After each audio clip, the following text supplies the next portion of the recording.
Today's episode is sponsored by Dice Roll UK. You can never have enough dice. Whether you're looking for shiny click-clacks that make your inner goblin smile, or metallic math rocks that would make a dwarf proud, Dice Roll UK has just what you're looking for. From resin and acrylic to metal and gemstone sets, they are sure to have something you'll absolutely love. Keeping those polyhedral pretties in tip-top shape is important too, so be sure to check out their dice bags and trays. They even have rolling towers and other accessories to complete your tabletop. Shopping small comes with all sorts of benefits. Carl and crew lovingly pack your goodies and ship them promptly, so you can roll your crits and take down your enemies quicker than you can say icosahedron. That's a fancy word for that 20-sided shape. Cruise on over to diceroll.uk and feast your eyes upon the dragon's hoard of dice they have to offer. And if you use the code WICKED, you'll even get a discount. That's WICKED. And now, let's roll. This is a Wicked Cool Kids production.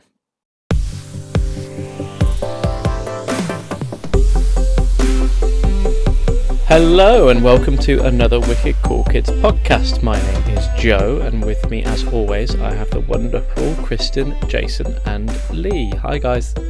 Hello. Yo. We'll ghetto this time. I love it.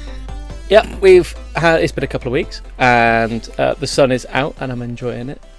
But I wanted to go back into my little cave and kick us straight off with something that I spotted last week, I think, that apparently D&D or D&D Beyond or both had an anniversary, and they had an anniversary sale, and I've been trying really hard not to spend my money on things I don't need, and the only thing stopping me is not knowing which ones to buy. So do you guys, first of all, did you spot the sale? Did you buy anything yourself? But also, do any of you have any suggestions for what to buy? Because I'm at an absolute loss as to which books are actually worth getting.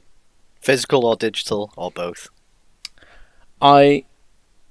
Personally, I like having physical because I've realised that I'm way more likely, although I always have a phone on me to read my digital, and I say, I carry it around with me everywhere. I could read it any time. I don't.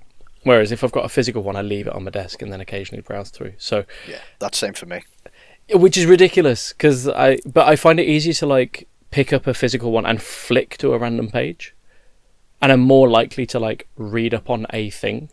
Whereas if it's digital, I open it up and then I get overwhelmed with the scrollability of it, and then I put it down again and I don't read. It's too much.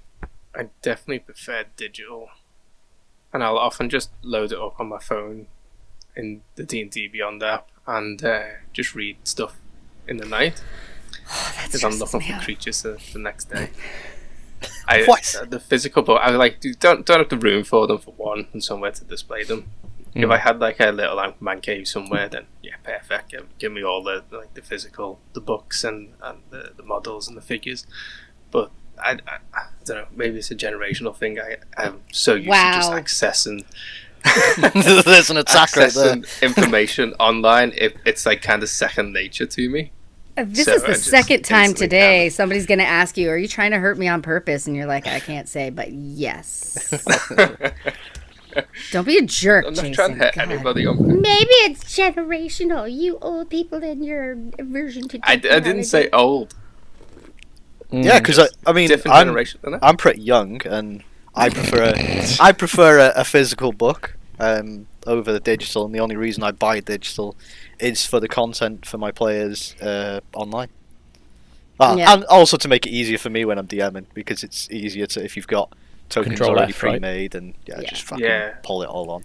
Control F is helpful in digital, and I like that. And the ability to share it with people while playing a game is cool, without giving them the... I'm running Ice Pie Peak again, but this time for people who have never played before, and they've wanted to like see a picture of the thing they're about to fight, and I can't just hand them the book because then they get too much. So having the digital where you can like pop up an image or send a page, like that's really cool. I mean, they now have split out their sales, so you can buy the physical book and pay just a flat fee to get the digital as well. How much is the flat fee though? Because I was just thinking, I have so many books, books, like $10, which that's still a lot. It feels like a lot, right? That's still a lot. If I'm paying, right? So generationally, my oldest prefers books. He walks around, I shit you not, with no less than 3 D&D books at all times. Like, Ravenloft is right there. I can see it because he was looking at it this morning while he was making himself breakfast. He bought, I think it was Dragonlance, and he bought this beautiful special edition, like, artwork cover too, because it wasn't on sale. We bought it from a local store, and it was $50. It was $50 for the book. So, like, an additional $10 to have the digital copy still seems like a lot when I'm paying $50 for a book. And I do not buy $50 books. I wait for them to go on sale, like, you know, I am. And then I will buy them. So, but still, even more so, if I'm getting it at $25, $10 for the digital copy of something I already own is a lot. So yeah, I think the biggest thing is, if you're looking at it to utilize for your tabletop, digital is the way to go because you have access to be able to import everything into your games. But if I'm looking at it to read, like I want to read and absorb, I need the book. I can't. Yeah. I can't. That's why I usually have 2 copies of everything, 1 physical, 1 digital, because that's just so expensive. I mean, that is very expensive. I mean, don't, because even when I'm DMing though, I have my laptop behind a DM screen, and I don't use I use it as a blocking screen. I don't use the DM screen for the information because everything's on the laptop, and I can flick through the tabs and stuff. It's so much easier, isn't it? Oh no, the DM screen is my savior. That thing gives me everything I need right when I need it. I love it. I've got my laptop for like plot points and monsters, and the DM screen for, oh, but can I do this thing, please? Let me just look it up quickly.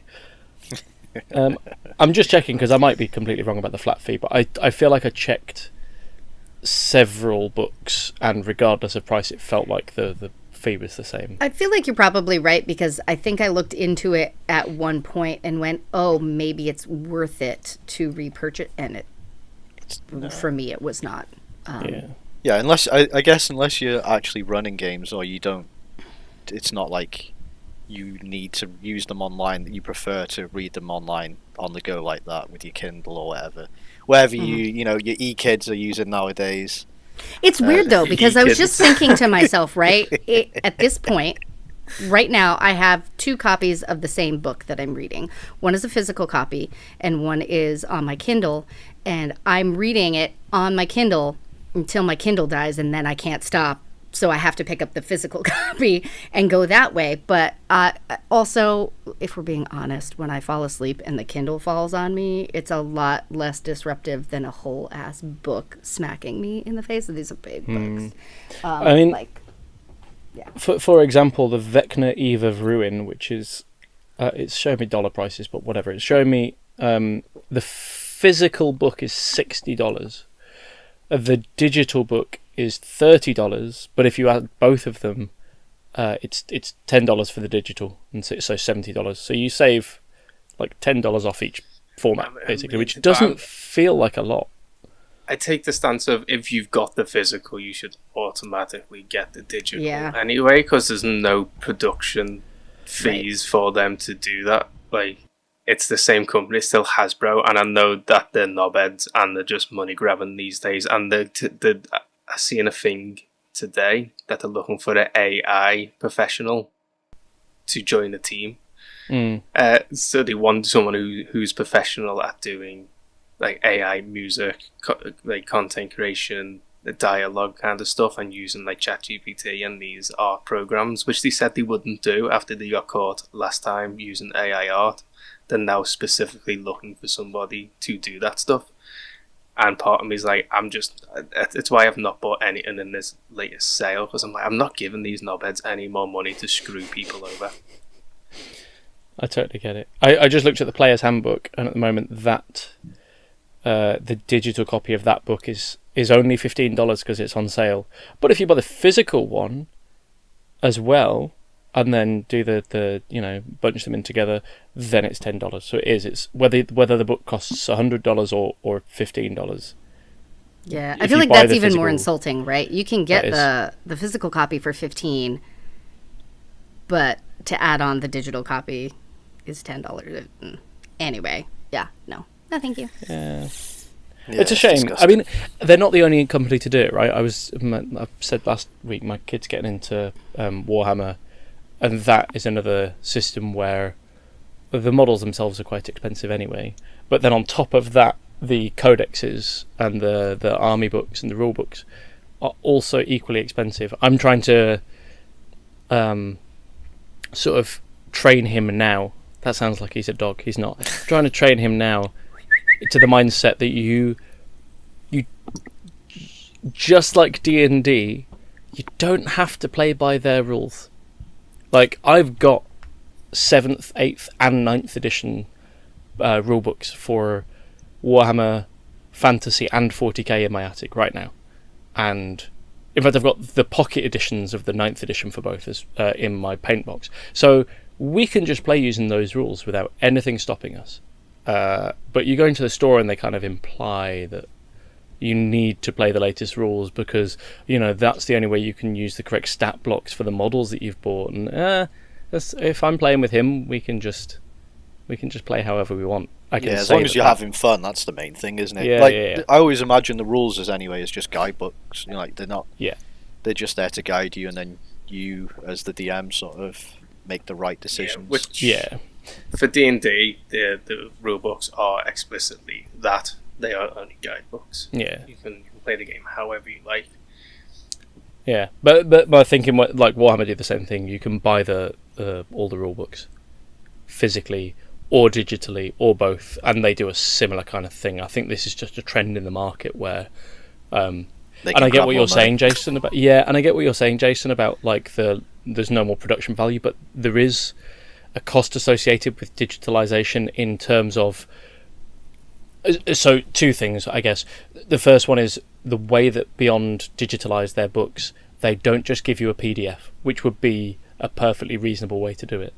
They give you an indexed database, so you can not only can you use find functions, but like it has a proper contents page on a site and also in the app, and you can download it so you can take it offline and have it on as many devices as you like that you're logged into. Like, these are things that they don't have to do and they do. So I appreciate quite a lot of the work they put into their digital content.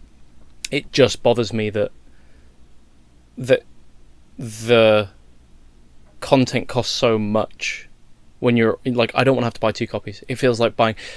Years ago, when MP3s came out, the music industry started putting a download link for the music. So if you bought the CD, they were essentially saying, "We know that you're going to rip this. We're not going to try and fight it. Just let us give you the high quality version." And I feel like the kind of paper industry should be doing something similar now. Like, they know that people are going to be sharing the copies. Yeah. So why try and fight the market? It's odd. I feel like at $60 for a standard book, right? $50-$60 is the tag on most of them. You can get them on sale fine, but when they go on sale for 50% off, and you know they're still making a profit, the cover of the cost for the digital version is already in there. You know what I mean? Like, it's already there. Money, aren't they? Yeah, you don't put something on sale at a price you're not going to make a profit on, so they can drop the price by $30 on a sale. Then you know they're making at least $30 when it's not on sale for people that buy it as well. I think one of the issues I take is, and I imagine that you feel similarly, Jason. I mean, I'm sure we all do, but as you say, you have sour feelings towards the company as a whole anyway. One of the issues I take is that they, especially since being bought by Hasbro, have gone through massive rounds of redundancies. And I feel like if the prices were there to protect their employees, cool. But when you lay a load of people off and then release new books at twice the price, like, you can't... That's having your cake and eating it. Where's the justification of the price increase of the product while you're sacking everybody to save money? And while the CEOs are still getting paid 40 grand on top of the previous year's And stuff. meanwhile, third-party producers are still making content that is, in some cases, better than the core material, and more, it's because they've got slightly more freedom in what they create. Which is why now D&D Beyond is selling third-party content on their website. Yeah. So, well, they've got to get a piece of that pie, haven't they? Yep. Anyway, the original. After all of that tirade, are there any books you do, having considered the cost and everything? Are there any books that you definitely recommend that people should 100% get? Because I had a couple on my wish list when I very first started playing, and I've got one now that I think I want. But are there any that you one or two that you couldn't live without? Putting the moral questions aside and stuff like that, I think the Monsters of the Multiverse has been my go-to in terms of the amount of content for price. You get all of the monsters, all of the playable characters, especially if you're on digital form and using D&D Beyond. That provides you with all those kind of player races in order to use as well.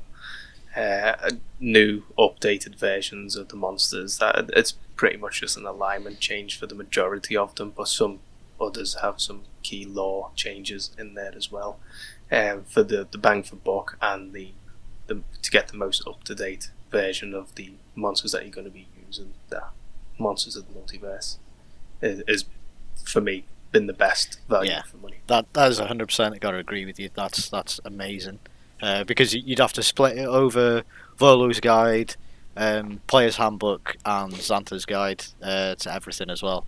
To get your monsters, player races, and everything. This is just 3 books in one. It's really good value for money. Yeah, and you don't need the monster manual then. The Dungeon Master Guide and the Player's Handbook you can get as a free version on D&D Beyond anyway, in the intro content. So you're not spending the money now on the Player's Handbook, Dungeon Master's Guide, and the Monster Manual when you get the Monsters of the Multiverse. So not only you're saving currently the $14.99, but are usually $29.99, $30. So you're saving $90 because you're getting the generic rule system free anyway, which you can then expand on as you want, and homebrew rules. But you spending how much of the Monsters of the Multiverse at the moment? About $40 rather than $90 to get an access of creature plays and stuff like that. Monsters of the Multiverse is one of those that has been really well priced because it's currently $27. Mm-hmm. But even full price, it's I guess it depends if you're talking physical or digital. Yeah.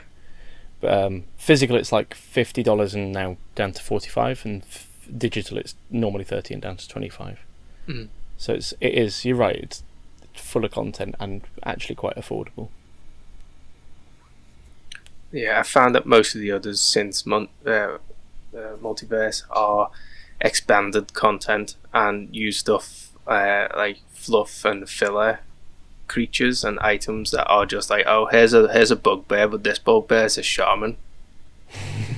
And you're like, I could have homebrewed that one without stretching too much anyway, but now you're selling me in a book for $60, so I'm not going to get it.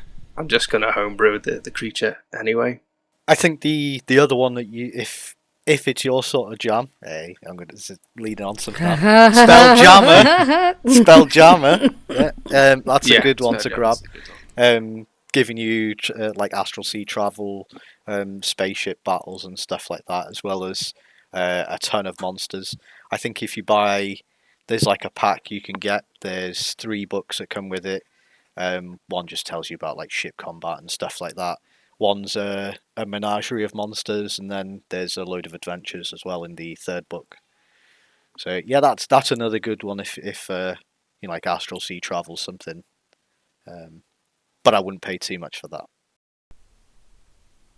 How about you, Kristen? I think that those Monsters of the Multiverse was going to be my recommendation in terms of if you were going to buy a book, but I am reasonably sure you already have that book, so my recommendation is obsolete. There is no obsolete recommendation. I mean, one of the ones that I've been looking at is Adventurer's Guide to the Sword Coast, which I know does not necessarily have a ton of super exciting content, but I'm currently reading that front to back. We call it skag in this house. Yeah, that's the cool people's slang for it. And have you been finding it? So it's got a lot of pertinent information for me.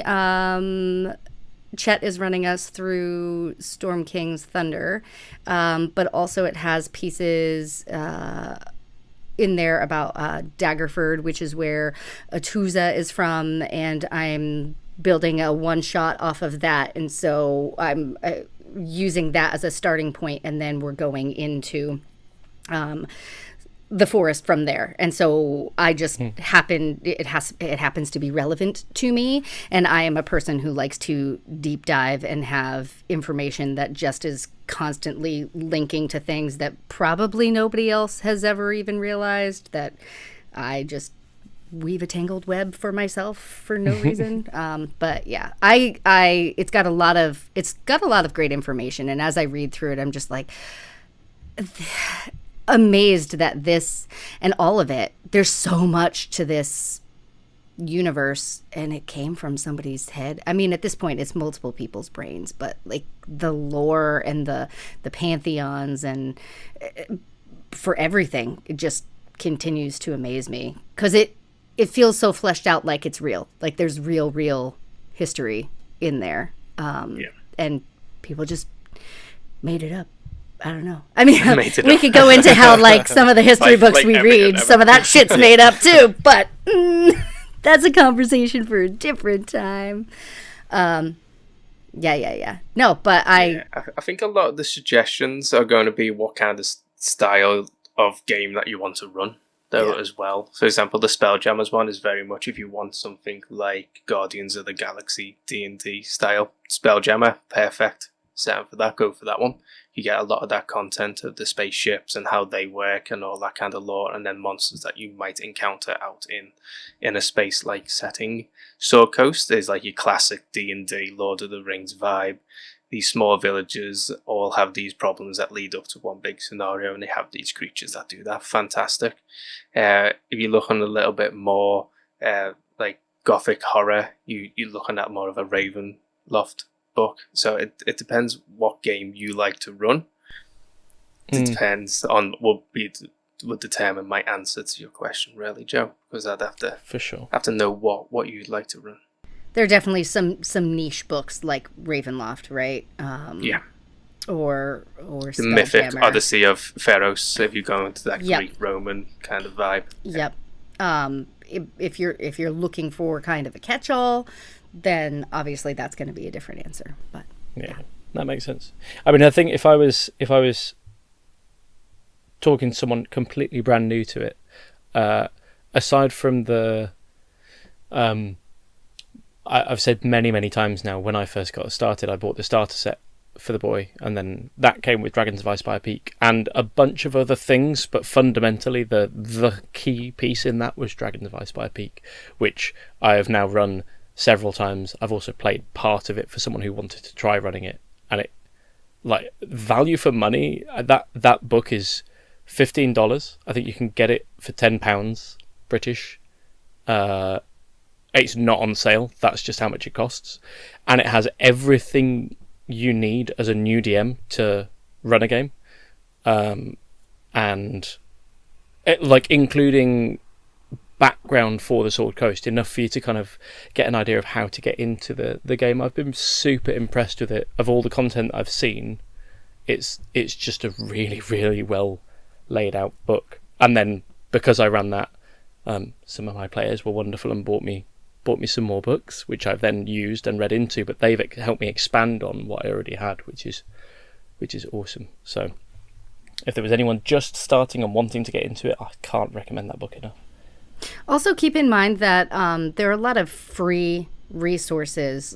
So for me, I've been using the wiki pages a lot, and a lot of them have clickable content. So I want to go look at the R Deep Forest, and I can click on that because it was mentioned in this article, and it brings me to the R Deep Forest's wiki page, right? And it's got all of that lore there, and it's spread out, and sometimes it's slightly different than maybe what you can get in a book, but it's not necessarily wrong. It's just other information, and you can use those that piece wiki together. pages.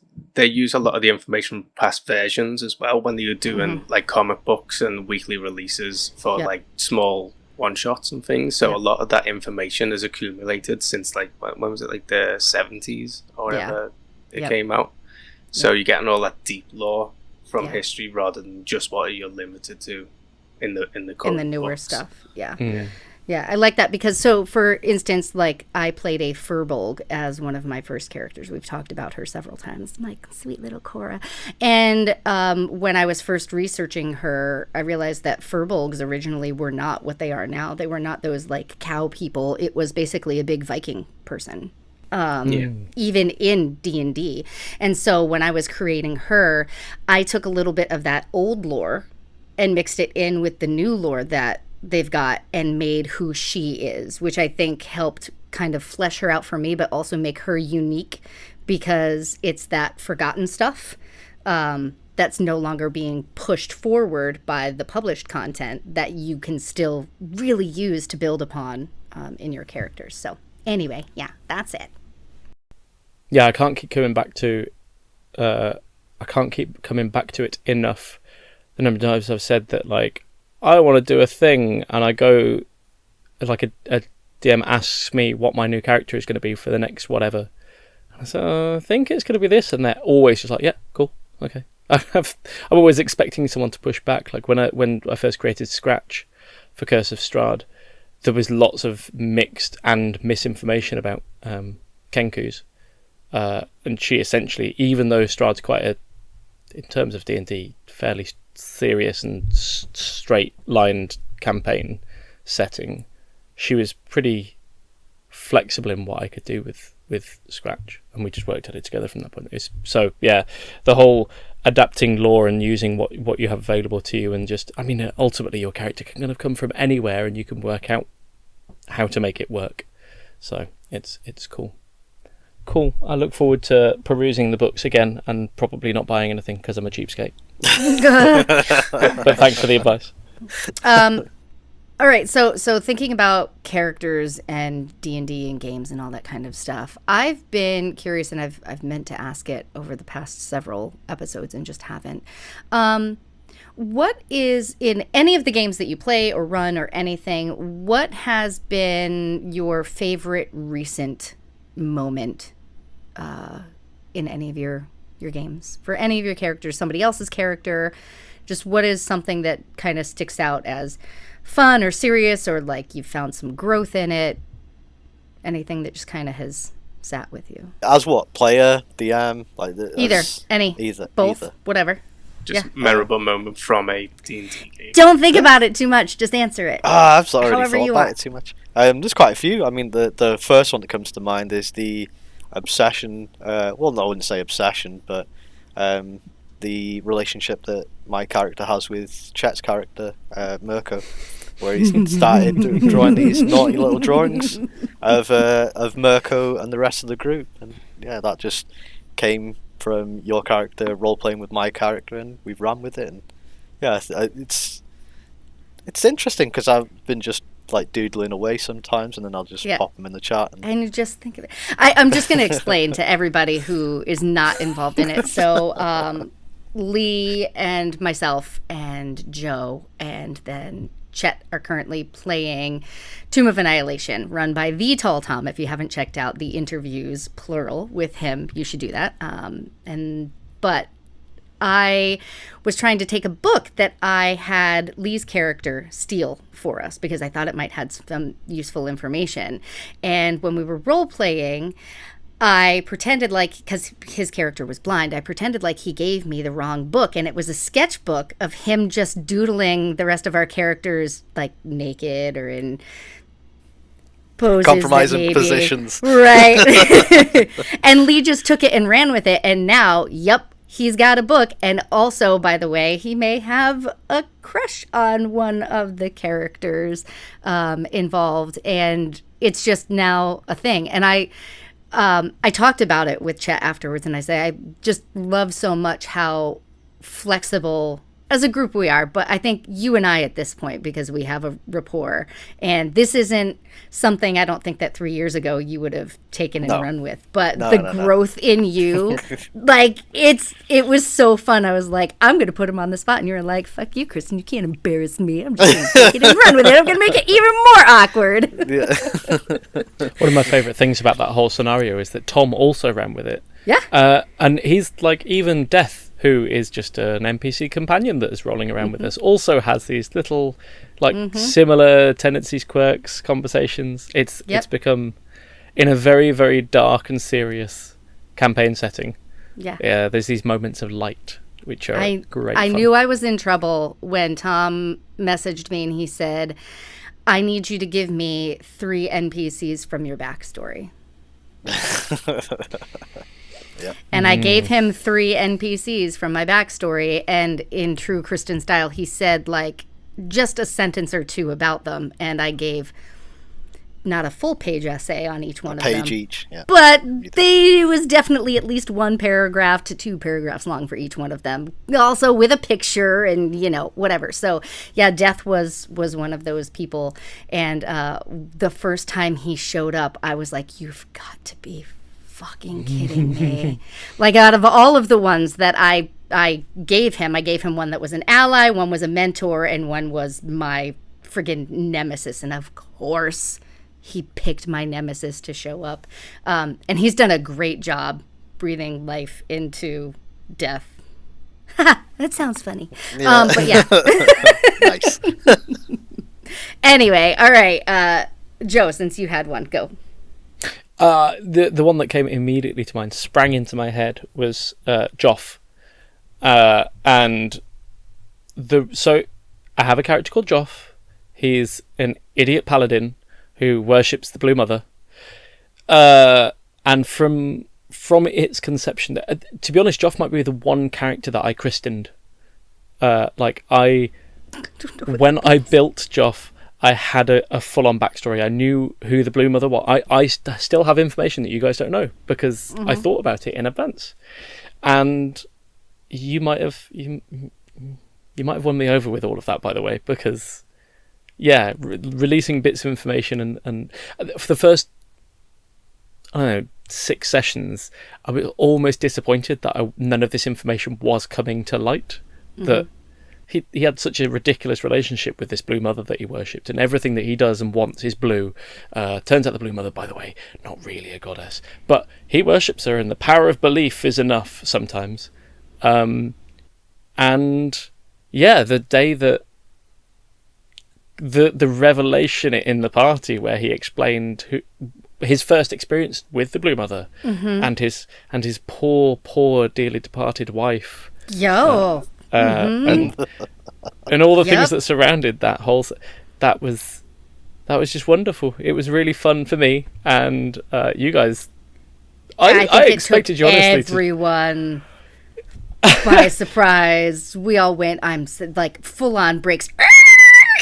It was one of those moments where you say in the campaign, right, is there anything you want to chat about around the campfire, thinking it's going to be like a little couple of minutes of roleplay just while the DM sorts himself out. Ovaries out. It was like, it turned into pretty much the rest of that session, just the roleplay about you finding out information about that. And then not being able to sleep while you were in any sort of proximity to us. Because And 10 minutes before that, they were just saying, should we entrust Joff with the amulet that might be pertinent? Okay, first of all, that was on everything. a break for me. I wasn't involved in that conversation, but yeah.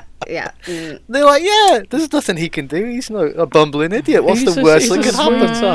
And then this comes out, and nobody wanted to sleep that night.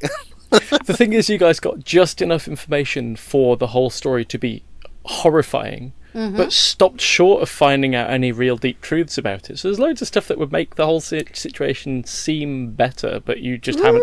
It got to the point where you were like, we don't want to hear anymore, and stopped. And if you carried on going, maybe it would have been okay. But yeah, it's it's changed. It's entirely in that half an hour of roleplay has completely changed the dynamic in the group and the way that you guys treat Joff in like one half session. It's awesome. For you and then I to, died. yeah, and then you died. For you to freak out Naomi, is impressive because she doesn't get freaked out very often. And She's Joff's pretty- oblivious to it. He's just like, what's like? He doesn't really even understand that you guys are freaked out. He was just telling his story about, murdering everybody. It's fine. Mm. It's fine. Yeah. No, I mean, it wasn't him. And the Blue Mother was just saving everybody. Anyway, Jason, you got a memorable moment for us? Yeah, I quite like you beating a ghoul with another ghoul yesterday. That came to mind straight away. You're like, I have these weapons which are going to do like maybe 2 times, 3 times amount of damage, but instead they're going to rip off this one girl's arm and beat the other girl with it. That's a pretty good moment.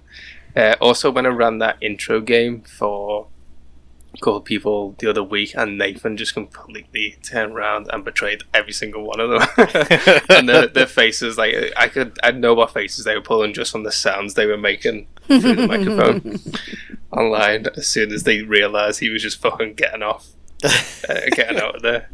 But that created like a super memorable moment. Having somebody who's willing for a one shot, obviously you don't do this in a campaign, people, but for a one shot, having that like just complete turnaround kick in the teeth to your party just to be like a maniac creates really great moments. And Evelina and Jonah are still talking about it like a month later, about how they either lost their toes or Nathan betraying them. Oh, that's what she was talking about last night. Okay, Yeah. I got it. Yeah, I had some rules, which you guys will be introduced to next week, about fighting in the volcano. Obviously, it's not your normal terrain, so there's some environmental rules they have to be in. And she failed a couple of jumps from rock to rock, trying to get over to where she needed to be. And they were all tied together by rope as well. Which led to a really funny moment where 2 of the players jumped on the back of the dragon to ride it, while one of the other players, Priyank, was still standing tied to a rope on a rock above the lava. So as soon as the dragon took off with the other 2 on the back, he was pulled into the lava because he's attached to it by a 15-foot rope. So he was just getting dragged along face first into pools of lava as he was going. And he just, because the Priyank and like Jonah were newer players, they just didn't think about that repercussion when they were doing it. So creating moments like that's why I like maybe running the games for newer players. You get moments like that where they just don't logically think about the implications of their surroundings, and adding these environmental factors in creates those kind of great moments. Especially when you're using the environment like Kristen with the ghoul's arm. Because you originally wanted to beat the 2 heads together. I was so pissed. I got so excited. I muted myself and I was like, Chet, are you muted? And he was like, yeah, what? And I was like, I got a really good idea, but I'm pretty sure that somebody's going to kill one of these ghouls in my hands before I get to do it. And he was like, okay. And then one of them died. But originally I had wanted to take the 2 of them because I said, I think Jason's going to be cool with it. Like, I don't know mechanically how it's going to work, but I'm pretty sure Jason's going to be cool with it. So I had one in one hand and one in the other hand, and I was going to smack them both together. And then I was like, they'll both get damage, right? Like, pow! And you're using one as a weapon, but it's also sustaining damage. So I just thought it would be fun. And then one died, so I had to rip off its arm and bludgeon it with the... hashtag Juniper things. It was good. Yeah. But at least they're just great moments. It's pretty cool. You mentioned a player betraying their party, and you sort of sidelined said don't do that if you're in a campaign. But I was actually listening to a podcast the other day that was talking about parallel good and evil campaigns. It was pointing out the topic that most of the time when we play these games, we're playing as the good guy. And that we've talked in another podcast about sometimes you kind of want to play the villain, or at least do something a little bit naughty. And they were saying that in one of their campaigns, essentially one of their players did that. They abandoned the party, like did something that would have been catastrophic. And the DM decided, okay, do you know what, I'm going to just split this in half. We run the campaign every week, and she spoke to all the players and said, right, we're going to run it fortnightly for one group of you and fortnightly for the other group of you, and we're going to continue to run this campaign, but you're now on two paths, and one of you is essentially the path of good, one of you is the path of evil, and you've got a built-in hook, because those of you on the path of good watched your companion go over to the dark side, and you know their intention, and you are bought into stopping them. And everyone was like, yeah, yes, we want to do that. So that was such a cool idea. I think it'd be difficult to do from the very beginning, but the fact that naturally happened blows my mind. Yeah, that's great. And if you got the players to sustain both groups once they split, is fantastic. I only say don't do it in a campaign, because early on you can have like a TPK or something from one player if they seem more overpowered or not. If it leads to a finale where you're making a player then choose whether they stick to themselves and choose the righteous path or the unrighteous path, as it leads up to a final conclusion, I think for most groups, if you want to keep the group together, you have to go more down that route, but you have to pick and choose when you want to betray your party, because it can lead to like an early ending of a campaign in some cases. Yeah. So as somebody who has towed that line and done things on her own, right? Miranda has a whole other story that she would occasionally do in the meantime, sometimes with her brother, sometimes on her own. And Lee and I would just have sessions where we're going and we're doing our own thing. She's got her objective, which doesn't always align with the party's objective. And I think, right, more to what Jason's point is you have to have a group that you're comfortable with, so they as people don't feel betrayed by you as a person. Like, you, Kristen, are an asshole, and it's not Miranda doing these things. Now it's Kristen betraying us as Joe, Jason, Lee. You know what I mean? That can be a tricky thing to navigate. And as long as people are all on board and you kind of have an open communication with it, then cool. But yeah, that can be tricky. But it's also really fun, because you want to know what? Be honest. Most of these times, it's a random group of people that meet together in a pub or however and are signing up to go do a mission together. They don't friggin' know each other. Maybe 2 of them, 3 of them know each other. In the real world, they all have different backgrounds, different upbringings, different moral codes, different everything. These people did not wind up friends because of anything other than common circumstance.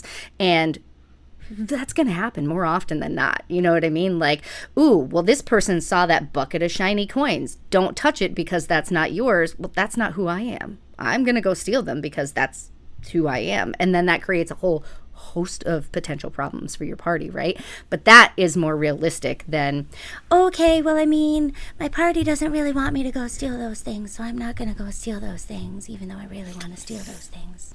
Yeah. I have loyalty to these people that I don't know. Like using your once per long rest enlarge system after killing a creature. That kind of thing. Yeah. Yeah, you're right. You're absolutely right though. Like, and because even if you could be the closest to friends, we all get on really well. We all gel really well. But when in Jason's campaign, when Sam started poking Elo with just tell us the truth. Why aren't you telling us the truth? Like it was very difficult in the moment for me to separate this is not Lee being an asshole to me, this is Sam being an asshole. And once we like say, right, that's it for tonight's session, I need to make a mental switch, because I can feel myself getting upset with what is happening. Mm-hmm. And it was absolutely the right thing for you to be doing. Like, you definitely should have been pressing Elo. Like, they were being suspicious, and they do have lots of secrets, and you know them, and yeah. But also, it's a partly deflection on Sam's side, because Sam's a big fat asshole too. Yeah, which made me even angrier, because then I tried to like push that back on Sam and be like, "But you've got secrets too." But Sam was just too persuasive, and no one listened. I was like, "No, I don't know what you're on about." It legitimately raised my heart rate. Like it felt awful. you have to make that mental switch once the game is over. So even if you get on with people really well, to just it's very difficult. It's been like I spoke to Jason about it, and it's hard playing Sam. I think he's the most difficult character I've played, but it's a good challenge. It's a good challenge. I'm enjoying it. It's it's something I've not done before. So, and I'm so pleased you're playing him. Going back to it, like he's made it quite clear. He said, like, you don't have to be friends to travel with the people that you're traveling with. You've just got a common goal. Like, we need to save the world. He likes some of the party, but he definitely has been made out that they're not friends. Like, some of them aren't friends of his. So first of all, Sam's an asshole. Like, well, I mean, in his defense, misunderstood. No, there is no defense for him. He's just an there asshole. is. In his defense, he has just been judged on the way he is, the way he looks, and everything. No. The way he looks. There's not a single person that has judged him off of the way he looks. People judge him off of the fact that you're really upset that somebody stole your mirror. I'm going to give you a mirror. And you're like, fuck you. I don't want that mirror. And I'm like, no, fuck you. I'm just going to break this mirror. Forget it. Like, Sam's an asshole. Sam has made it so Sam's not friends with anybody. And then tries to turn it around like he did with Elo. He tries to turn it around and make it out to be the other person. And it's not the other person. It is Sam. And I will die on this hill. And I absolutely agree that I love this character for you. And I love the exercise that it is putting you through. Because I think it's good for Lee personally. And I think that it's a safe space, right? Like, because you know that I get like Joe too. I'll be at the end of a session. This one, other ones, it doesn't matter. I'm like... They all hate me. I've said it to you before. They hate me. Nobody wants to play with me anymore. People aren't even showing up to the sessions because I'm going to be there. Okay. It's never the case, though. I mean, but that's not the point. The point is I internalize it and I feel it too. And I think that it's really good for you because at the end of the day, I am still listed as your sister and an emergency contact on your stuff because we have that kind of relationship, and I think it's a really good thing for you to do an exercise in the safety of our friendship. So I'm happy that you're playing Sam. I still fucking hate him though. This is definitely an explicit. I don't think I could do it with many other people. It's a very difficult one. Yeah, it's hard. I've played those characters before. It's challenging. Even when they're like ornery like Miranda, or just like I'm very literal and straightforward and I do my thing and I don't understand why I have to compromise with Winter. The original Winter. Not the newfound nice Winter. Yeah. I don't think I've ever played a character like Winter or Sam. All my characters are pretty charismatic. Yeah. If you did, I would probably cry. I feel like I would be too convinced that you hated me. I feel like you would. I'll take it. Playing a main character then. Okay. I still think you should try it. I'll just add it to reasons why I'll cry at night. It's fine. What else? Moving on. No, great. I have something else that I wanted to bring up. Go on then. Okay, so in this spirit of asshole players, I was thinking, I'm going to pull up the description. What is the best way? Have you ever heard people say like, oh, if you broke into somebody's house and you didn't want to like really make it apparent, you just wanted to mess with them, like swap the spoons to the fork slot in their silverware holder, or turn all of their toilet paper rolls upside down, or do something really inconvenient that people are just annoyed with. I was thinking that you could use prestidigitation to do this in a party, right? So the description is it's a transmutation cantrip, so you could spam the shit out of this. The duration is an hour. The spell is a minor magical trick that novice spellcasters use for practice. You create one of the following magical effects within range, so 10 feet.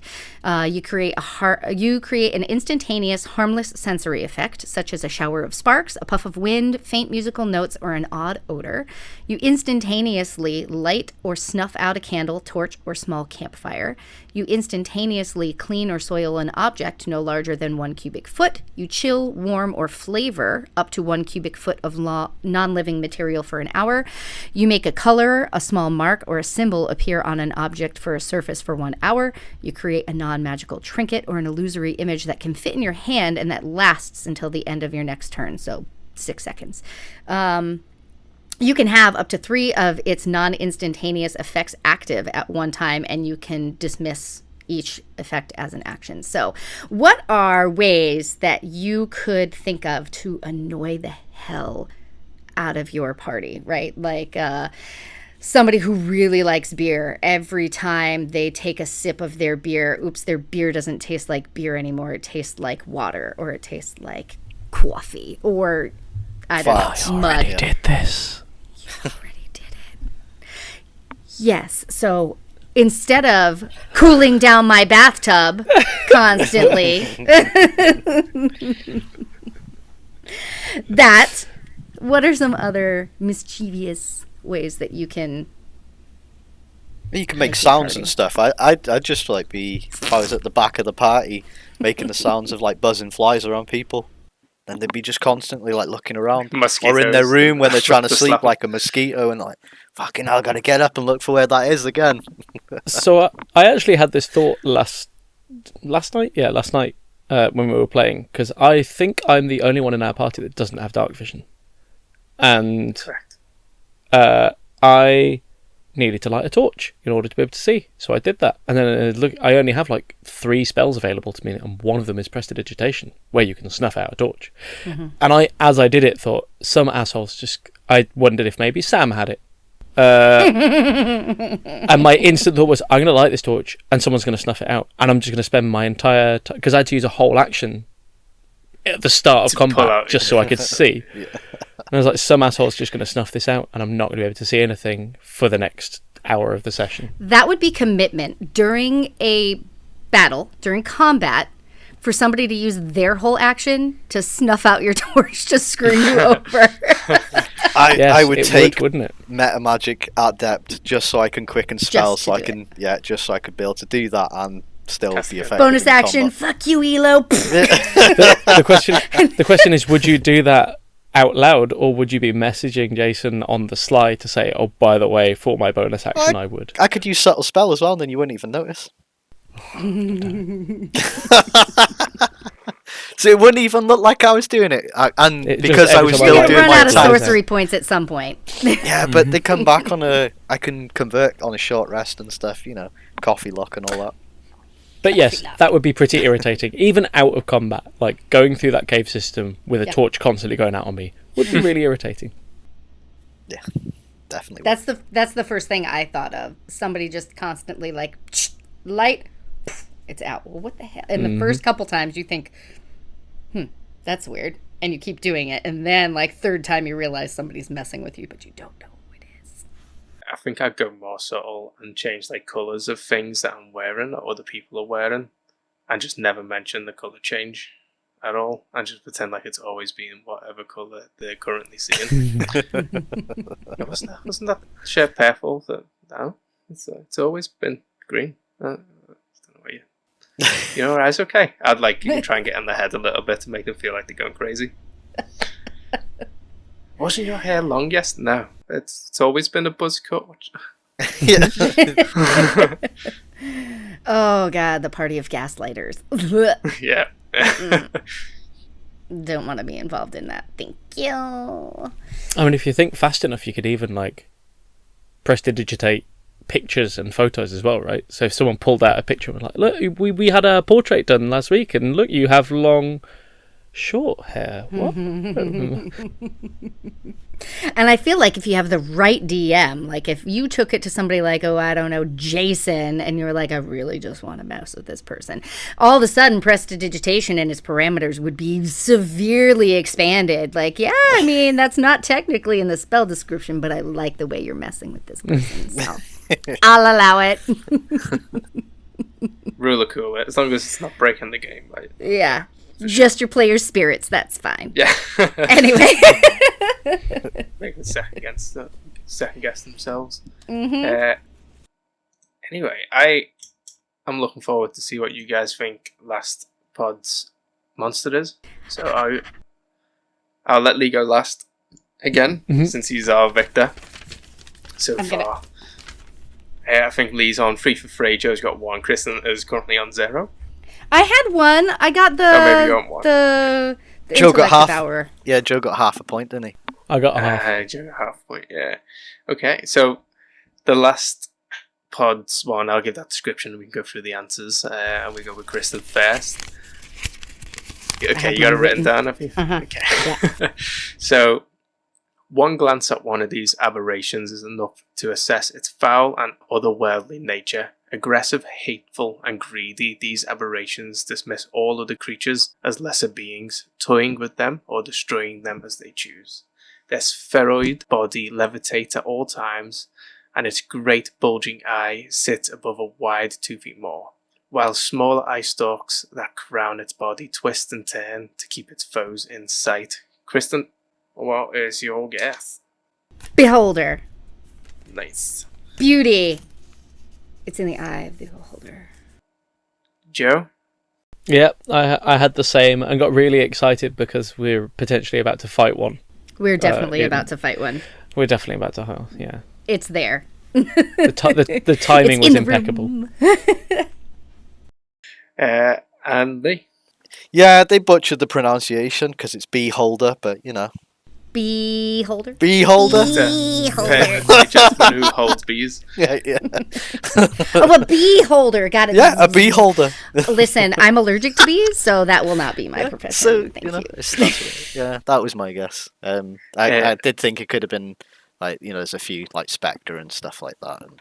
There's a few, yeah. I think it's the big eye and the maw that gives it away, because it is, in fact, a beholder. And the multiple eye stalks, which many creatures have. But you guys are all correct with beholder. That was a pretty easy one. I'm hoping this week's this podcast one is a little bit more difficult. Okay, well, I mean, I'll be honest. I was very tempted to answer Mike Wazowski for that one. But the multiple eye stalks wouldn't fit there then. No, they wouldn't. But this pods is with sufficient practice, dragons can learn to draw on magic from the elemental plane to shape their breath weapons into bipedal forms, creating large elementals. Chromatic dragons often use these creatures as guardians for their hordes, or send them out to gather treasure from territory around their lairs. Depending on the dragon, this elemental form will be different. So I'll leave. Can I ask a question? Can I ask a question? Sure. To your knowledge, have I fought one of these things? Yes. Okay. I think I know. I'm excited. I'm prepared to be wrong, but I think I know. If I get two back to back, that'll be my own little personal victory. Yeah. Nice. Cool. So I'll leave that with you guys. You can think on it. Joe, do you think you know what it is? Next week. No. No? Okay. No, I don't think I've fought one, and I haven't run to my little cabinet of books like Lee. So I think you. Maybe I have fought one. I think you might have. You may have. If we fought one, like, see, the thing is, I don't often give the actual names of creatures in my game, so you may have fought in it, and I've just never actually given you the name for it, because there's no reason. Sometimes your players would know the names, or your characters would know the names of it. You just get a description of the creature that's in front of you. So, Lee, do you know what it is? I've got a good guess, but I'm not. Did you draw the picture? I am in the process of drawing, and I have not drawn the beholder. You seen what I was drawing? I've started, and I've it didn't look like a beholder. No, it's a bone. Yeah, bone devil. That was I'm doing both previous one. That was I'm doing them all. Unfortunately, not given the privilege of the bone devil for last week, so we're just gonna have to display a little gallery whenever he does actually provide them. When I've got a good few of them, I'm going to make a gallery on the website that just cycles through all of them. Oh. With the episode title just in the bottom as a tag. Yeah, there's something else, I'll say that much. Oh, I was watching your drawing on stream. I thought you did a great job. I thought you did a great job. Especially with a mouse. And a new software. What else am I supposed to draw with? I mean, you've seen what I draw with a pen. I think I'm better with a mouse. Maybe, I don't know. I'll have to get a pen and find out. Maybe Yes. are you left or right-handed? Right-handed. That's right. Yeah, no, you're not. Maybe you're left-handed. Maybe that's the problem. Maybe I've seen your Would- handwriting. I would say, yeah, that would explain why my handwriting looks how it is and everything. Right. Maybe Somebody I'm along no the hands. lines forced you to be right-handed when you're actually. I mean, left-handed. that Have you tried happened writing a with your lot in toes? this country. It yeah. happened a long time ago for here too, but yeah. Have you tried writing with your toes? I can write with my toes. Can you? I hear there's a market for that.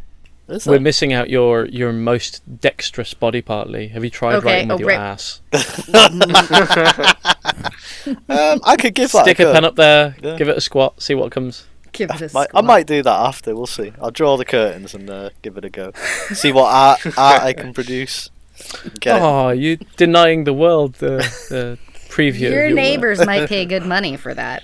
I don't think they would. And then you can afford a drawing Drawing tablet. Yeah, coming near you soon. Arse Art by Lee. Ass art. Ass art. There's a market for Wow. everything, I'm convinced.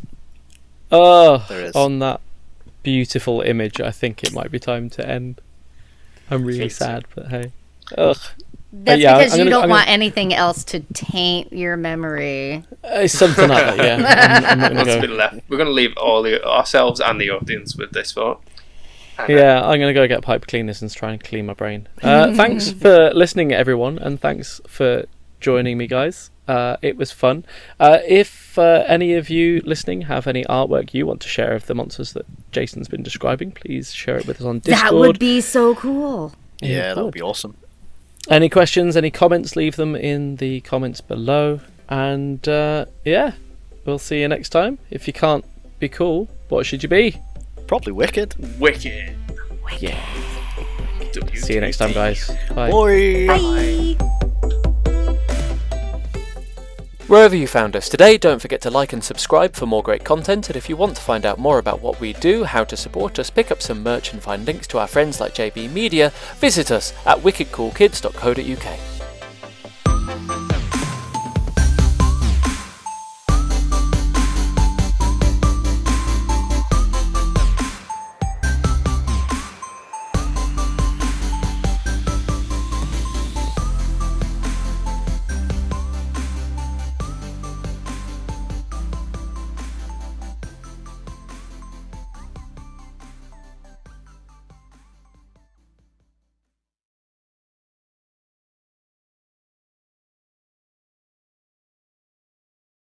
Oh, look at that spike. That's beautiful. It's a banana. Banana. It's a brown banana. Where's that banana bin? That banana bin up your butt. That was a lot of banana. Was that not banana that you just put in your mouth? So much banana. Was it something else? Do we need to have the talk? Don't put things in your mouth without getting paid first. Especially not if they're covered in brown. Yeah, that's rule 1.